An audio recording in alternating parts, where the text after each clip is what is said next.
এটা সবারই উদ্যোগে, সবাইকে মিলিয়ে আমরা প্রত্যেক বছর অনেক মানে নানা রকমের আমরা সেবামূলক কাজ করি গ্রিন কলকাতা মাঠে। দেখুন, বাই প্রফেশন আমি একটা টিচার, আমি নিজে খেলাধুলা করতাম হাবড়া ইউনিয়ন ক্লাবে ক্রিকেট। তাছাড়া সব রকমের গেমে আমি পছন্দ করি। আমি চাই বাচ্চারা ওই কম্পিউটার আর ওই মোবাইল নিয়ে বসে না থাকুক। একটা বিবেকানন্দ বলেছিলেন যে আপনারা মাঠে এসে খেলুন, বাড়িতে যদি বসে বা পুজো করে তার থেকে বেটার মাঠে এসে খেলা।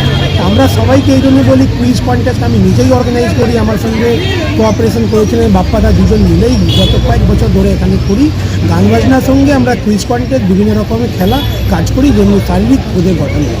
50টা স্কুল ব্যাগ আর 250 কম্বল এখান থেকে প্রদান করি। তাছাড়া আমাদের গ্রিন কলকাতা অ্যাসোসিয়েশনের উদ্যোগে 2024-25 একটা ক্যারাম টুর্নামেন্ট হয়েছিল জুনিয়র অ্যান্ড সিনিয়র, কিন্তু সবার মিলে আমরা খুব সুন্দর করে অনুষ্ঠান করেছিলাম। সবাইকে আমরা ধন্যবাদ জানাবো, আমাদের গ্রিন কলকাতার মেম্বার, আশেপাশে যারা যারা লোক রয়েছে।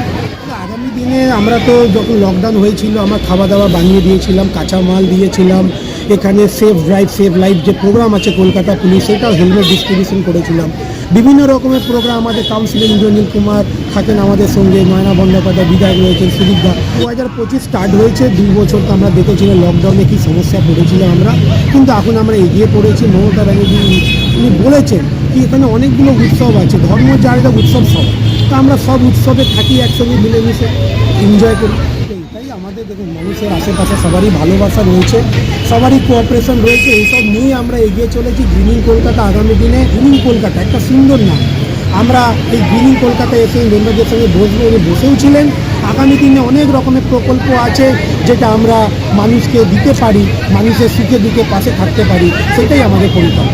আমার নাম কৃষ্ণা কামসা, ওই গ্রিন কলকাতা আমি সেক্রেটারি, তাছাড়া 51 নম্বর ওয়ার্ডের টিএমসির আমি স্পোর্টস সেলের প্রেসিডেন্ট। এই প্রোগ্রামটা প্রতি বছরই করে থাকে এবং শুধু এই প্রোগ্রামটাও নয়, এছাড়াও আমাদের কৃষ্ণাদা স্পোর্টস সেলের উদ্যোগে ক্রিকেট টুর্নামেন্ট করে, যা আমাদের রাজা সুবোধ মল্লিক স্কোয়ারে হয়।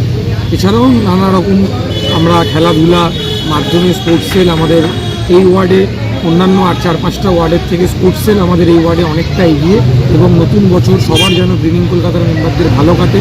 এবং তারা যে পরিকল্পনাটা নিয়েছেন যে বাচ্চাদেরকে ব্যাগ প্রদান করা, এটাও একটা, এই বিষয়টাকে আমি সাধুবাদ জানাবো। এবং মানুষকে কম্বল দেয়। এছাড়াও আমি দেখলাম এখানে কুইজ কন্টেস্ট হয়েছে, কুইজ কন্টেস্টও প্রাইজ ডিস্ট্রিবিউশন হলো।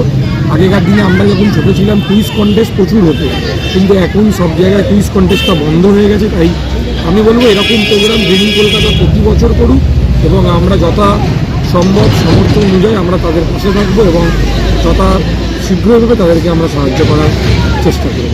আমার নাম রাতুল রায়।